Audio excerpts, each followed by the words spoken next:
Hi guys, welcome back to my YouTube channel. My name is Rosie, this is my husband Jeremy. Hello. We recently spent 52 days in Bali. It was from about mid-September until the beginning of November. So it was about a month and a half, something like that. Yeah. We're now filming this on the 23rd of January, so it's been like 2.5 months since we left. So my memory is going to be definitely gone a little bit. Jeremy's way better at remembering things, but I have my laptop here with all of my files from all of my vlogging, so that I can kind of keep an eye on things and kind of talk through basically what we did and our favourite things of each place, what we liked, what we didn't like, our feelings. Jeremy did not love Bali, little disclaimer, so if you want some negative Nancy over here, listen to him. If you want someone who really enjoyed it, listen to me.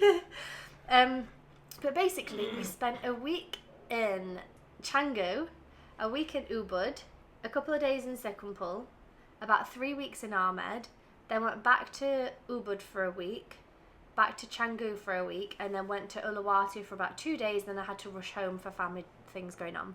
So we did travel through a little bit, but we did go back to Canggu and Ubud because we enjoyed it, and there was a couple of things left we wanted to do. We obviously didn't get very long in Uluwatu. We had planned on staying there about 2 weeks, but like I said, we came home early. Yeah. So I thought I'd break down and talk about each place individually, our favourite places to eat, the favourite things we did, what you should do, what you shouldn't do, all the rest of it. So if we start with Canggu, so actually before we do start, we went to Bali in 2015 for our honeymoon.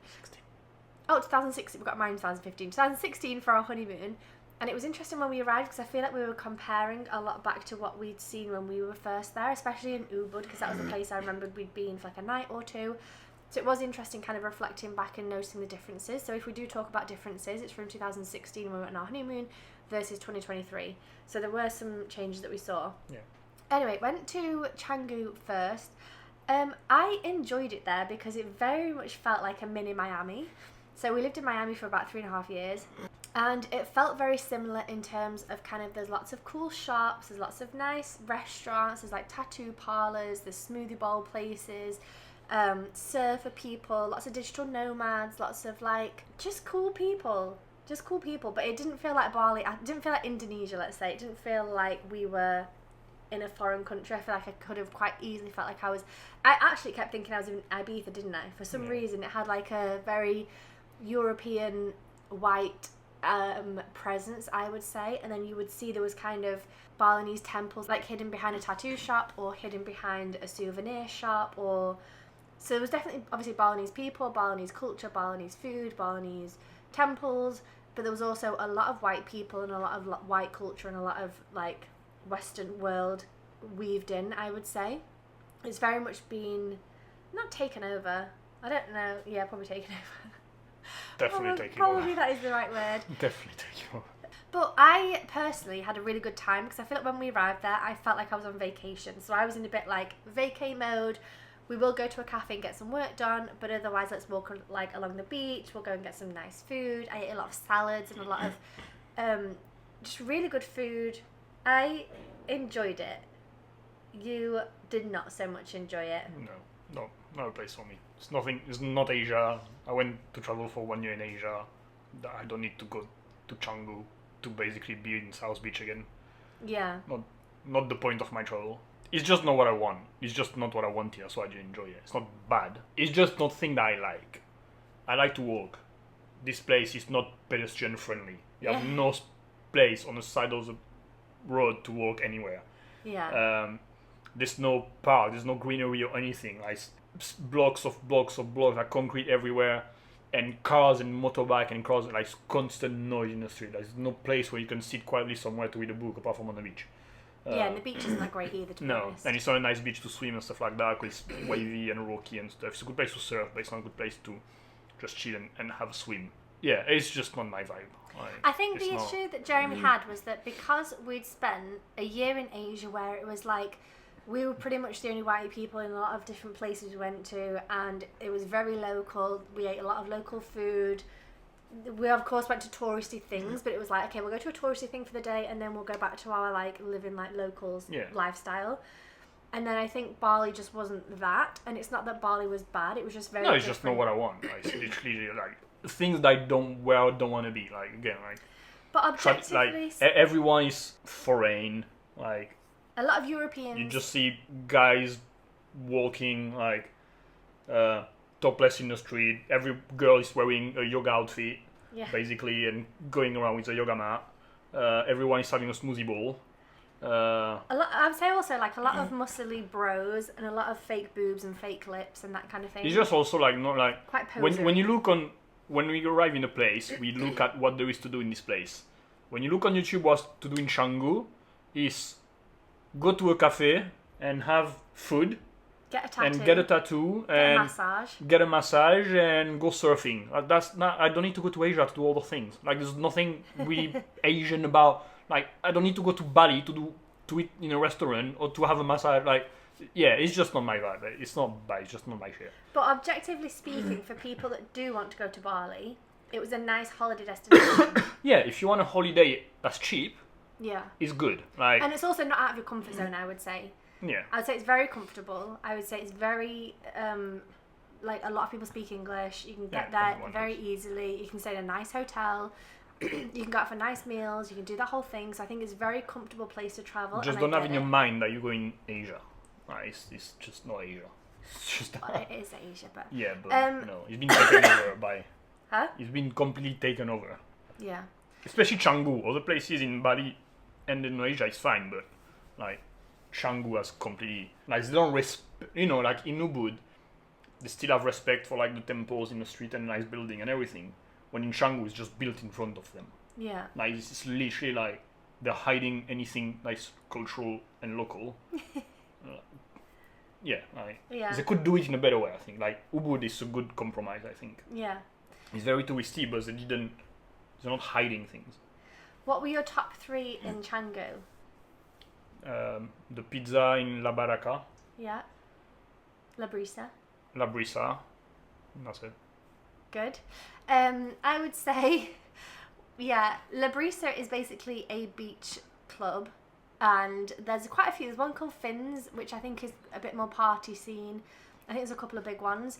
La Brisa is free to get in, so there are seats where there's no minimum spend, which I think is brilliant. So you can go there and not buy anything, and you can sit there all day, or you can go and get a beach bed where it costs, I don't know how much it was per day now, but 150 euros.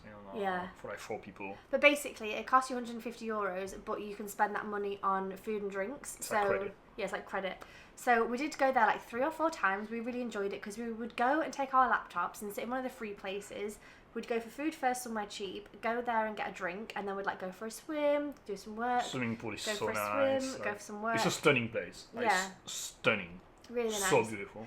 And in the evenings, people go there for sunset, so you get a lot of people dressed up a little bit fancier and like walk along the beach and things for sunset. So we went there one evening actually, then walked down to Pereneran, that one, and watched sunset there, which was really nice. So the Brisa is definitely worth going to. Yeah. The food, again, like you said, I think was great. So I had a really nice smoothie bowl. It's very Instagrammable, but I enjoyed going there. Pizza, like you said, at La Baraka. We also had food at the avocado you liked. Zest. The avocado factory. That was cool. A lot of really cool restaurants, honestly. Yeah, you went to this place twice at the Shady. The Shady Shack. That was a good one. Really good, like salads and smoothies. What I would recommend though, if you go there, stay as close as you can from the beach. Yeah. Because the first time we went, we had an accommodation that we didn't know, so I looked on any like touristy street, whatever. Like it looked like it was central. It looks like it was a street with things around and stuff like that. Yeah. And it wasn't. It was. The location wasn't great. It was very noisy also and stuff like that. But the second time we found a very good location, 5 minutes from the beach. Yeah. It was actually pretty nice, and we had everything around and. Yeah. I don't remember the second place. Yeah, it was much better. So I would say like stay as close as you can from the beach, like south in a way, basically. I do remember, yeah. Because it will make your experience much better because you can walk around very easily, go for food and stuff like that, and go for a walk in sunset. You don't have to hire a motorbike every time and stuff like that. That was much better, to be honest. Because the first week, like Jeremy said, we were kind of a little bit more north, and to move. Like to go to a cafe or something or a restaurant, we both had to get a motorbike taxi each. It was like 70 cents, euros, so it was cheap. But it just means like But even hanging for around. food, there was nothing for dinner or lunch like out there apart from It this. just meant kind of like hanging around, getting on the app, and then going to wherever you're going versus just walking 2 minutes up the road. It was very noisy also. So it was noisy, yeah. Yeah. And then third thing, I'm trying to look at what else we did. Yeah. About it. Food and La Brusa. I really wanted to try surfing there. There was a lot of surf schools and a lot of people teaching surfing. It looked quite fun. I didn't end up going the first week, and then by the time we got there the second week, I'd hurt my feet, so I'd like fallen over and tripped over and hurt my feet, so I didn't go the second time. So I do wish I'd gone surfing. I think that would have been a highlight for me as well, but I didn't get around to it. So that was basically Canggu. We then went to Ubud, which is where we went in 2016 for our honeymoon, so we were kind of comparing a couple of different things. We stayed there for a week and then went back for a week later on, so we're going to like bunch it all together and talk about Ubud all in one. So Ubud, I would say, is a lot more cultural. There's definitely tourist areas in terms of like the market sells touristy stuff. There's like an art market that just sells touristy stuff. It's not art at all. There's obviously still nice hotels and still nice restaurants, but it had a real different vibe to it, didn't it? Yeah, like I said, like I think they found a way to merge and embrace the tourism without hiding and without taking over the cultural local stuff. Yeah. So, yeah, I just think they approached it better. Like it is very touristy for sure. The Airbnbs, hotels, or some massage place are in very nice buildings that have been respected. Like the entrance is stunning. Yeah. Yeah, they've just find a way to make both world like work in a way, and it's much more respectful, I think, of the culture and stuff like that. I feel like maybe Ubud was maybe built up more initially anyway, and then in Canggu they've just built a lot of new buildings, so all of the like hotels and restaurants and cafes are in nice new build that look stunning, like lots of glass, lots of bamboo, but it's all very new, whereas in Ubud it's a lot more like the old buildings and the old kind of neighbourhoods where it's kind of a block, and you kind of, we went to that pig restaurant, do you remember? Yeah. And it was like in a neighbourhood, or not even a neighbourhood, just like a maze, yeah. It's just like a section where you kind of walk through here, walk past loads of people's houses, and you get to a restaurant at the end. Even our accommodation, we went to the same accommodation twice, and you kind of enter in a little, what looks like a private community, I would say. Yeah. Like you go in a street, and then you enter a door, and the whole area is like surrounded by walls, but inside the block, like the square, which is big, you have like 3 or 4 or 5 different houses, and usually like a small temple in the middle. Yeah. And in where we stay, like those 3 or 4 different families, I guess, like they all run like some sort of bed and breakfast and accommodation, but it seems to be like within this sort of like little gated community. I don't know. I like the way it's presented, in a way. We stayed in Bella House, by the way, in Ubud. I'd recommend it. They have a cute puppy.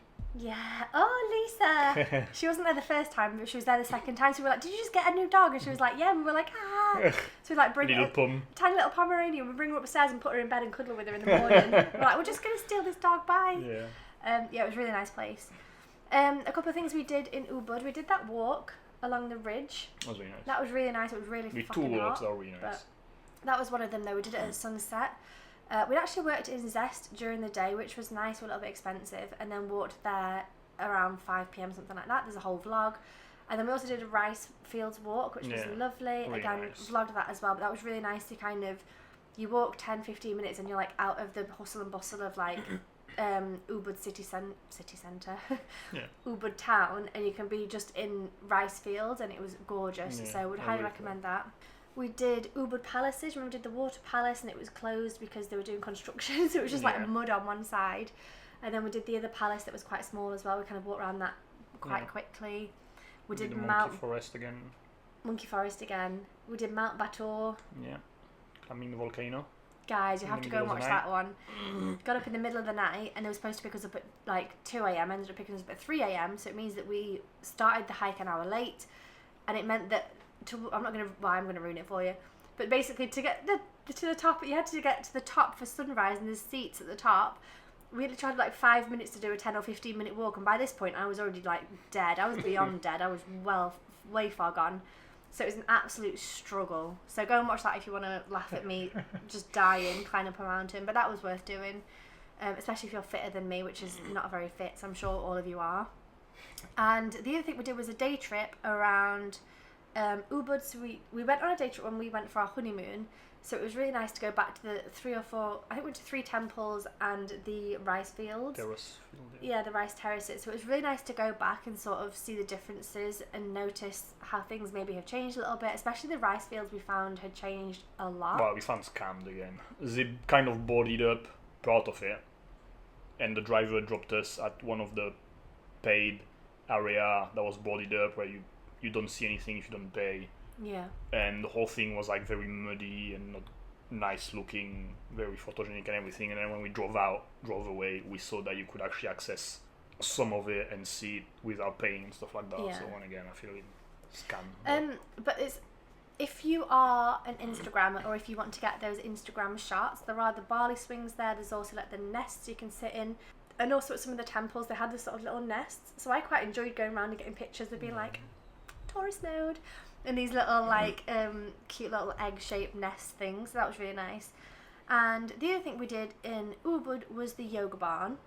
So it was such a cool place actually. Really, really cool place. Yeah. It's quite a large plot of land where they do have a hotel, but they also have yoga classes and sound baths and that kind of thing.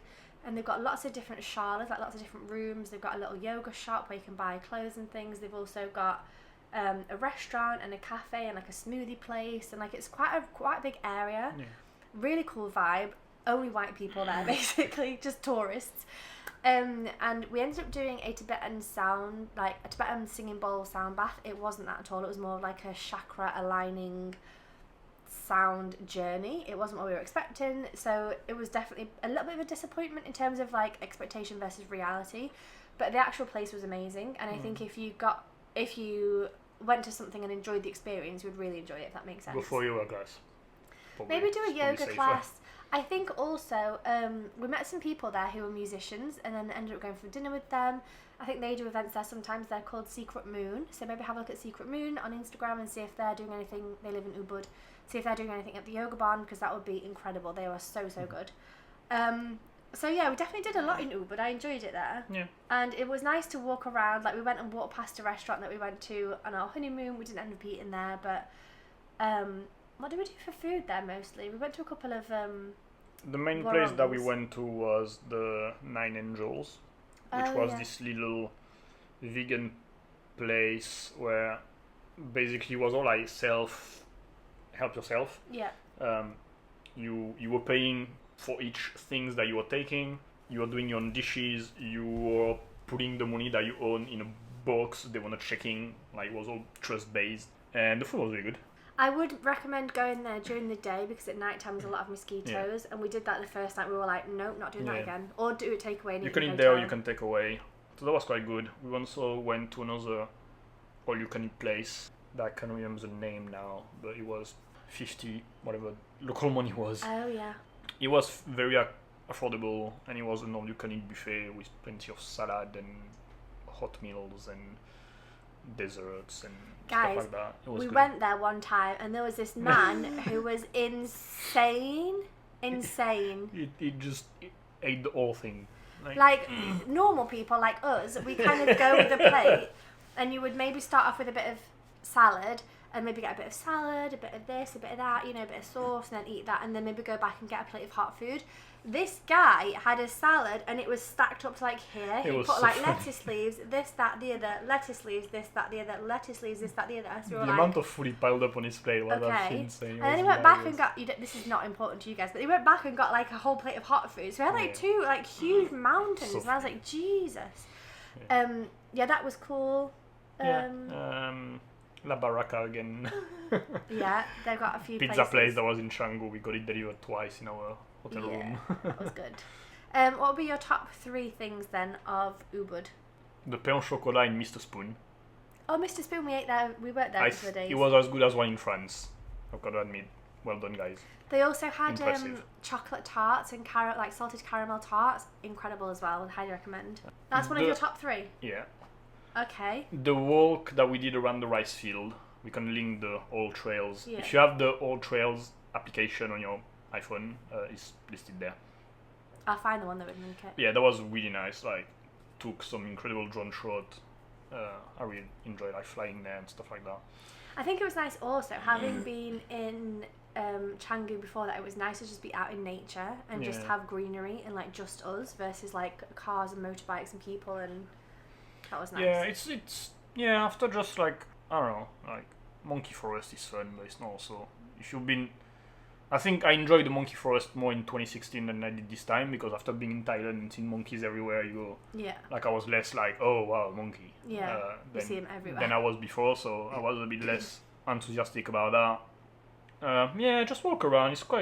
It's a pretty town. Like, there's some pretty streets with pretty buildings over there to see. It's still very touristy, but it's more charming than Canggu, I would say. I really enjoyed Mudra Cafe. Oh, yeah.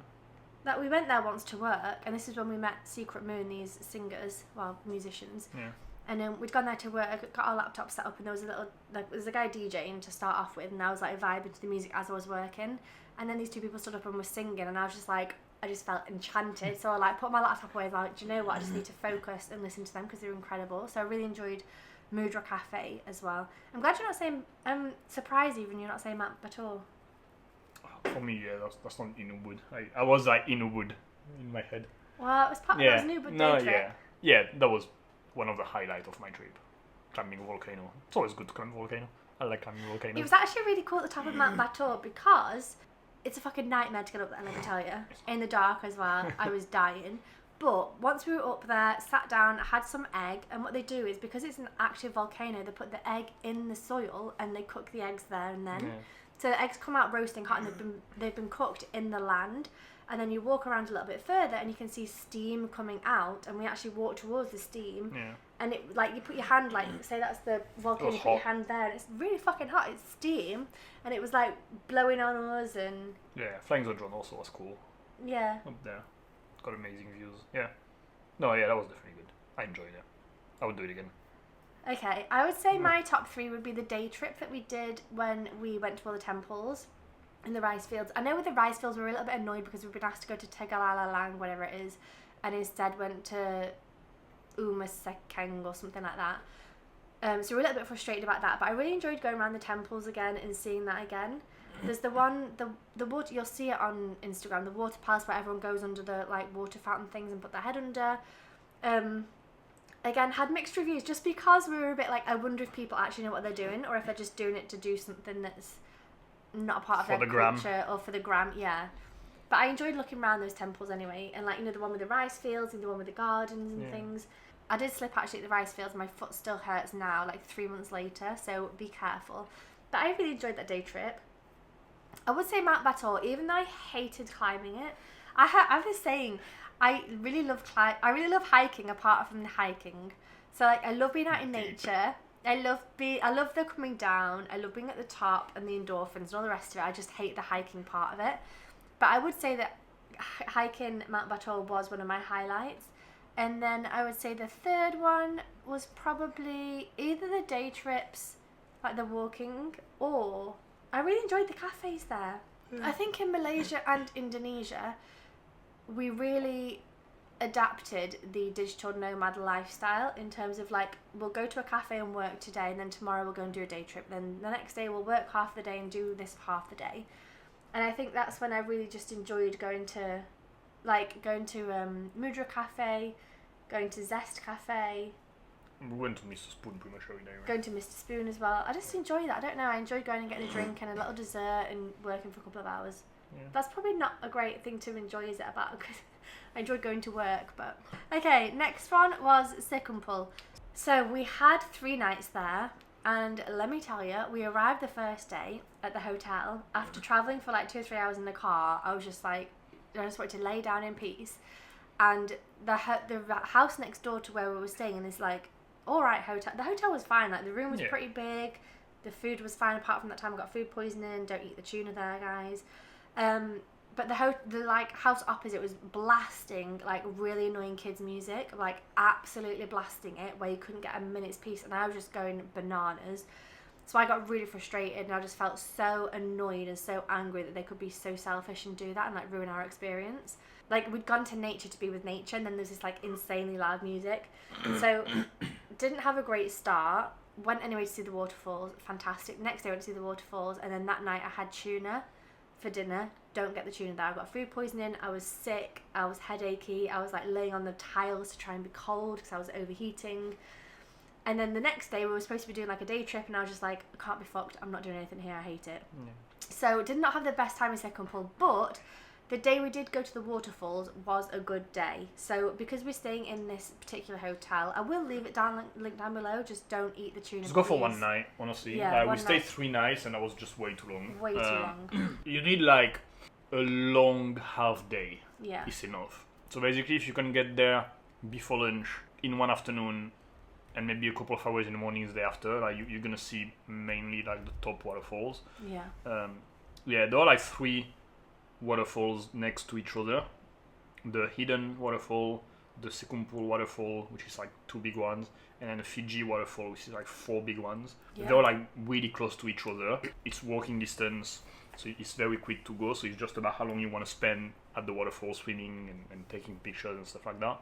But it doesn't take long, you don't need to drive, you don't need to go anywhere. So this accommodation was great because it was right at the entrance, and we had a discount also to get in. You stay there, you visit the thing, you sleep, and you leave the day after. It's probably enough to be honest. Yeah. That's what I would do if I had to go back. I think it's worth going because the waterfalls are insane, like really, really cool. Yeah.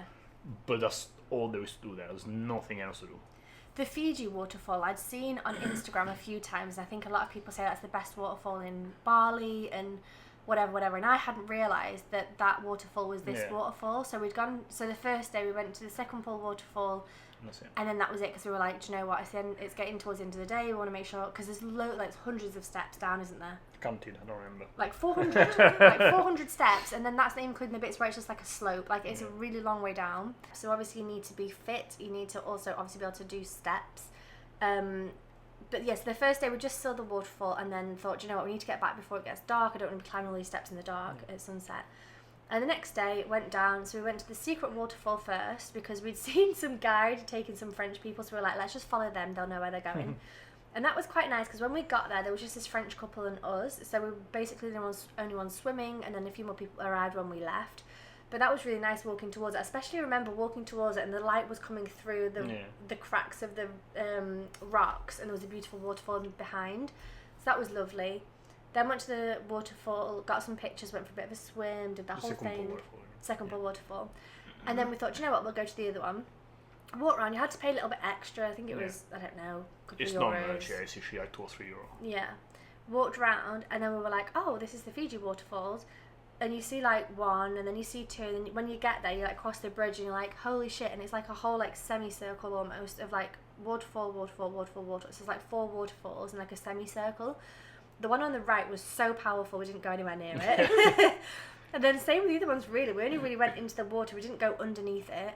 Because it just, at that point, like the water feels like stones, honestly. It's so like so strong and hot. It feels like stones.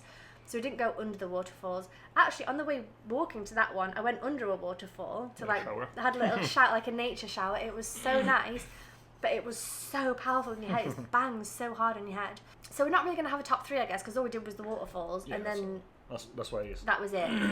So yeah, definitely, I think one night is fine. Like Joe said, if you get there in the morning, do an afternoon trip. Maybe go down in the morning again if you want to, but then leave, get out of there. Yeah. I think there are more waterfalls you can go and see if you want to do a day trip and like. Yeah, there's plenty in the region, like and stuff like that. But ultimately, I mean, those 3 are enough by themselves. Like if you don't want to spend too long there, it's enough. And then we went to Amed, which was our favourite place. We absolutely loved it. I think we'd booked in for like 2 weeks, and then ended up booking an extra 10 days or something like that. Not even, we booked for a week and we extended it for an extra 2 weeks. Yeah, we really, really enjoyed it. And I think what was good was because it's such a small place. Like the road in town is like all crooked and broken, and there's one road. It's all a bit broken and dilapidated, and we were staying in a hotel that was on the beach, like literally on the beach, but it's a pebble beach. I didn't love the beach, I'll be honest. It's pebbles, and it just wasn't very nice to kind of walk around. There was no like path or anything. You're kind of walking on a slant the whole time. Doesn't matter. No, but no, it doesn't matter. But in terms of the beach, I didn't love the beach. Yeah. But the accommodation was fine. It was just like a room with a bathroom. It's like two bungalows next to each other. restaurant. It's hosted by this little family. Like the host is like the wife, and the little toddler is always around, and the husband is there in the afternoon, and they have like three staff members that are really nice. Yeah, really small family. Got breakfast business. included. They're cheap on the beach. Took me 40 seconds to go from bed to the water. Like timed it. But the best part was going in the water and snorkeling. So the first 2 days we got there, I think I was on my period, bit TMI, didn't have tampons. I was like, I can't go in. Do you know what? There's a lot of people swimming in there anyway, so we'll leave it a couple of days. Yeah. And then by the time we did go in, we were like, they all have snorkel. There must be something to see in the water. There must be something to see. But we didn't know. We didn't look at reviews about that or anything. So we were like, oh, okay, there's a lot of people with snorkels. A lot of people. Okay. There must be something to see. We'll go and see it in a couple of days. It's fine. We're not in a rush. Got in there and holy shit, it was incredible. There was so much marine life, so much massive coral reef. Yeah, huge coral reef. We didn't see turtles, but we saw like parrotfish, lobster, lionfish. We saw the sea cucumber. We saw the harlequin sweet lips juvenile or something. Titan triggerfish. Titan triggerfish. Motherfucker. There was two of them. Do you remember? Yeah. So it was just so cool because we just really enjoy snorkeling anyway. Yeah. And the first day or two, we were like, oh, we'll just use our goggles and go in and see what it's like. And then to rent a snorkel from the woman, it was like 50 per day, and it would have cost about. We basically figured out that if we go every day for all our stay, it's just cheaper to buy some. Yeah. It was like half price, so we just went to the supermarket, bought some. Yeah, bought a snorkel and mask each. Yeah. And then basically spent our days in the water, and it was incredible because where we were staying, we had sun lounges as well, where they would rent them out to people walking by, but we could sit on them, and we'd get lunch there. So we'd basically sit and work or chill, go for a swim for an hour, come back, sit and work and chill, get some lunch, maybe get an orange juice, go and swim again, come back again, do a bit more work, go and swim again. And it was so nice. It was so chill, so good. There was a cafe that was about a 15-minute walk that was called Rimba Coffee. Rimba Cafe. That was really nice. A little bit expensive in terms of the food, but it was kind of Bali food, Bali like price, salads, sandwiches, I think. I don't remember what we had. Smoothie bowls, things like that. Yeah, burgers and Yeah. Really nice cafe. Definitely. We went to a couple of different places. That was definitely our favourite. We kind of done like 4 or 5, and then we decided actually we just keep going back to Rimba because it was closest and it was the nicest. We went to like a Thai place for food. Went to a barong that was hot as hell. Yeah, and then we went to this was a place in the, overlooking the water. Like there was a Yeah, place that was to alright. snorkel where it Yeah. was a lot of current, so but the Yeah. place by itself was alright, Yeah. like good view. But yeah, no, Rimba Cafe was the top place. Well, I enjoyed the one at the top with the amazing view. Oh, We were yeah. very hot. Yeah. Like see you again, Yeah. something like that. and Best view or something yeah. like that. There's a couple of places, but yeah, Rimba was the best in terms of temperature, quietness, Wi-Fi, Food. all that. Yeah. Yeah. So, yeah, we absolutely bloody loved it, and we could have easily, like, I think if you were going to. Next time I'm going to Bali, I'm staying 2 months there. So we've decided, well, we've not decided, but we've sort of thought about it before that if we ever decide to do like a year in Asia and hop around and go to our favourite places that we've been to last year throughout the year, we could easily go to Bali for a month or 2 and just stay in Amed in that one place, eat fresh fish every day, go to the cafe, a couple of times a week, and scuba dive, snorkel every day. I don't think it's going to stay like that for too long. I'm pretty sure it's going to become another Canggu eventually. I think there's a lot of work going on, yeah. But at the moment, it's still very nice. It is a hotspot for scuba diving. Yeah. So there's a lot of people. Yeah, you see like people on a motorbike with like the whole scuba diving gear. It's quite funny. And free diving as well. Yeah, free diving, scuba diving, snorkeling. So it's a big place for that. So if you're into that, it's perfect. But yeah, it's just chill. It's just so chill. The accommodation on the beach was great. The food, like I said, like the fresh fish caught in the morning and cooked like a few hours later, awesome. I was nervous to eat the fish because I'd had fish in sekumpul and got food poisoning. So then when we went to Amed, where it was actual fresh fish, I was a bit like, I don't want to go on fish. So I ate so much tempeh there. It was delicious. Yeah. When I had like barracuda and mahi mahi Every day. grilled like every day with rice and a different sauce basically. The garlic one was the best. Something I'll say, if you do go to Amed and you stay in these hotels and you go snorkeling things, please don't wear fins unless you actually know what you're doing, because we saw a lot of people like kicking coral and breaking it because it's not your actual foot. You don't realise that you're kicking things. Second thing, do not stand on the coral because it's so easy It's not a rock. Yeah, it's so easy to walk into the water and you're just basically on the coral reef. So I understand that some people might not understand that it's an actual living organism, that it's like a whole ecosystem, that it's like so important for our planet and the animals, and like, you know, coral is so important. I think a lot of people kind of go in there and don't realise, and maybe think it's rock, or maybe thinks it's not that bad, it's not that serious, you can stand on it, doesn't matter. And it is so frustrating to see people standing on rocks and you're kind of thinking there's probably a lobster living there, or that's a fish's home, or whatever. So it's so damaged already, to be honest. It's already quite damaged. Like, the whole thing is really damaged. It's still nice, but you can still see a lot of dead coral everywhere. The problem is they rent out snorkels and fins just like random tourists, so people come for like a day and just go in and kick about and don't really know what they're doing without any training or without any like knowledge or information. Not even the sign saying like be careful. Yeah. Like So that's something I would say. Please be careful, because the longer we can preserve Don't be a jerk. The longer we can preserve it, the better it is, basically, for everybody. So that was Amed. Top 3 would be snorkeling, and maybe snorkeling. And eating fish. Snorkeling with a fish, eating the fish. That was also why I didn't like eating fish, because we'd see fish all day, and then Joe was like, I'm going to have fish for dinner. I was like, no, I'm going to have tempeh. Rimba was definitely my favourite cafe. Snorkeling was definitely my favourite activity. I think the hotel was great, the people were great, and it was lovely. Snoozing on the beach. Snoozing on the beach. One of my faves. Yeah, great place. Loved it. And then we went back to Ubud. We've already talked about that. We then went back to Canggu. Already talked about that. We then went to Uluwatu. So we had booked, I think, about 2 weeks or something to stay there. Ended up only staying 2 days because my grandma got ill. I ended up going home and she sadly passed away. But we did end up staying. We had like, I think it was 2 or 3 nights. We had 2 full days basically. So one day we went to the local beach and kind of had a walk around. We were thinking about hiring a motorbike for 2 weeks. Luckily we didn't, because that would have been a waste of money. But that was really cool. And we went to Bingin Beach, I think it was. And we went to Kelly's Warung. I've edited it recently, so I just remember. I went to Kelly's Warung for dinner. That was really, for lunch, sorry, that was really good. We also went to somewhere called the Cashew Tree the first day we arrived. That was really good. That was like a real Bali, kind of like nice salad and that kind of thing. But it was really cool at Kelly's because you could sit and watch all the surfers. It's a really cool. Uluwatu is like the biggest surf spot in Bali, I think. I might be wrong, but I think it is.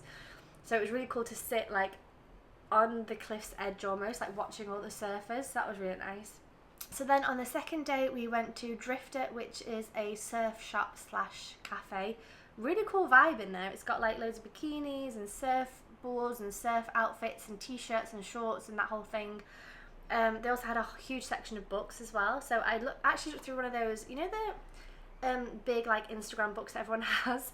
They cost like £100 or £200 each. They had a Bali one. It was really nice to flick through that and have a look. We got a wrap each, which was good. Do you remember, like a mushroom burrito or something? And then we went to the beach, which is where Eat, Pray, Love was filmed. It's called Padang Padang Beach, and we had to pay to get in. Do you remember? Yeah. It was only like €1 each, but I do think it's annoying when you have to pay for a beach, which is like a natural part of the world. It's annoying that you have to pay for it. Anyway, we paid to get in, and we unfortunately hadn't taken our swim stuff. So by this point, it was the middle of the day. We'd had lunch at Drifter, walked down to this beach, which was like a 10-15 minute walk. We were absolutely sweating our balls off. Paid to get in, walked down all these stairs, and then couldn't go swimming because we didn't take our swim stuff. So definitely take your swimming things when you visit the beaches. It was packed, but definitely take your swim stuff when you go to the beaches in Uluwatu, because some of them are more for surfing and then some of them are more for swimming. This was definitely more of a swimmer's beach. There was a couple of people surfing, but it was definitely people like laying down, swimming, that kind of thing. It's quite a small beach. Lots of people. We then got a motorbike taxi back to our hotel and then left that same day basically. So it was very rushed, very short amount of time in Uluwatu. But actually the first full day as well, we went to go to that sunset spot, and that was really nice. Watch the sunset. I don't remember the name of the beach, but there's a vlog and you can go and see it if you want to. But I wouldn't go back to Uluwatu personally. You wouldn't? No. Why? I think it's nice for the picture. I didn't have time to fly the drone, but like the whole the cliff stuff, like it's nice. But it's one of the things that you need a good viewpoint to see the cliff. You know, when you're at the top of it, you look down, it's just kind of not visually as pleasing as when you see pictures and stuff like that. So I think flying the drone would have been cool there. Yeah. It was just weird, like, I don't know, like, we were staying, like, in what's supposed to be, like, the center of it, or whatever, and there was just nothing. Nothing. Like, you had to rent a motorbike to go anywhere. Yeah. There was, like, no center of town or whatever, there was nothing there. There was a couple So of restaurants. again, for someone who likes to walk around and stuff like that, it's shit. Yeah, I would not go back there. See, I understand exactly what you're saying. There was a couple of restaurants and a couple of cafes and things like that. There's definitely places like renting motorbikes. There was a couple of gyms even with like outdoor boxing stuff. We're not into gyms, but if you're into that. Just a lot of things I don't care about. So it was cool, but like we walked to Drifter and it probably took us 20 minutes in like normal time. You think 20 minutes is fine, but actually 20 minutes on a road where there's no pavement and there's just motorbikes bombing it around the corners and it's absolutely fucking boiling. We were dying. So you definitely probably do need a motorbike, and if you're not confident in a motorbike, I then think maybe you don't go, or just be careful, or just get taxis otherwise. Yeah. Like motorbike taxis. But I agree. I do think I would have liked to have spent that 2 weeks there. I think had we gone surfing, had we gone swimming, had we flown the drone, had we got a motorbike and explored some of the beaches. We would have ended up staying in accommodation most of the time by the pool. Maybe. I think we would have spent 75% of our time in accommodation by the pool. Maybe. For sure. There's no cafe Even there. if we had a motorbike. Yeah. I don't know. I think it was quite far to walk to the other beach, the Padang beach that we went to. It was quite far to walk there. Everything seems far for everything.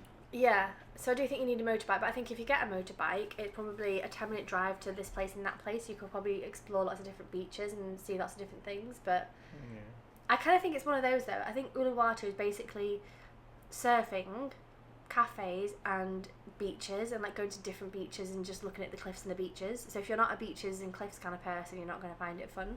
Well, we love beaches, but I don't know. The other thing as well though, actually, getting to both of the beaches, but especially the first one, the Bingin Beach, it was again like 100 steps, well probably more than that, to get down, and same again to get back up again. So if you go in the middle of the day, it's fucking boiling trying to climb back up again, but yeah, not very accessible for people. No, I don't know. Don't really click for me. So that was a very long video, but that was basically our rundown of Bali. Now obviously there's a lot of places we didn't go. We obviously didn't go over to the west side. We didn't obviously go over to Lombok and That's not Bali anymore. well, you know, but people do that, like they kind of do that in Indonesia. one trip. And there's also that little island in the bottom that we didn't go to, Nusa Pedina or something. Didn't go there. So there's a lot of things we didn't do, a lot of things we did do. Overall, I would say I enjoyed it. I would say there's different things for different people. So I think if you want kind of health foods, tattoos, massages, digital nomads, beaching, surf life, Canggu is good. If you want a little bit more culture, if you want temples, if you want nature, I think Ubud is good. Sekumpul, a night for a waterfall, that's it. Amed, really, really enjoyed. Would definitely spend more time there. That would be my highlight from the trip, I would say. Could easily spend a month or two there, hanging out, snorkelling. And then Uluwatu, I do wish we spent more time there. I do think I would have enjoyed it, although 2 days was a little bit rushed and we kind of didn't. I think we saw the things I wanted to see, like the main couple of things. Yeah, we didn't see like the big statue tower stuff. Yeah, there was a few things we wanted to go and see and do, but overall, I enjoyed it. Was it my highlight of the trip? Probably not. It's my second least favorite place, personally. Out of the 7 countries that we did, it's just above India for me. I wouldn't. I think Indonesia is amazing. I would not go back to Bali. It's fine. I've been twice now. I'll go back to Amed if I want to chill by a beach. But I think there's probably many more beautiful things in Indonesia than Bali. Yeah. It's just Thailand is talked about a lot, and I had a lot of expectation about Thailand, and it was sick. Good. So good. It's overhyped, but it's worth it. Bali, I think, is overhyped. It's not worth it. That's my personal opinion. I know a lot of people love it. A lot of people want to move there and do yoga and do this whole faff stuff. I think it's overhyped, personally. Not worth it. I enjoyed it. I would go back. I really enjoyed Canggu. Really enjoyed a couple of different places. I think, like I said at the beginning, I think if you're new to travel, if you're new to Asia, if you want somewhere comfortable... Go to Malaysia. But also, 1 minute, let me finish. I think if you want somewhere that's like comfortable, everyone speaks English, you can have salads and steak and things like that. You can go to a temple or two. You can get a tattoo and find yourself and do a yoga class. I think Bali is great. If you want like real... I don't like saying real Asia, but if you want real contrast in terms of cultures and food and language and lots of different things, I'd recommend other places more. Yeah. So I don't think it's a bad place. I think it's definitely right for different people. Like certain people absolutely love it and fall in love. I really enjoyed it. I didn't hate it at all. I really enjoyed it. But I don't know if it would be my top place from the year. No. So that's it for this video. We have done a finances video where we broke down 12 different expenses throughout our 52 days in Bali, so you can go and watch that video as well. Obviously there's lots of vlogs. So that was all last year. We're also going to do a video talking about expenses for the whole year of 2023 and our kind of best things of 2023, I guess, as well from our travels. It's going to be a fun video to film. But we're currently in Mexico and I'm going to start vlogging again very soon and start kind of picking up from this year. We're going to be spending 2024 in Central and South America, hopefully. So we're going to be starting that soon. So make sure you subscribe if you are new. So you can follow along on these travels. We'll do the same, breaking down finances and also talking about our highlights of different places as well. Sí, señora. So thanks for watching this one. Gracias. I hope you enjoyed it and we will see you very soon. Suscribo, por favor. I don't know how you say that. Yeah. Do that. Muchas gracias. Bye.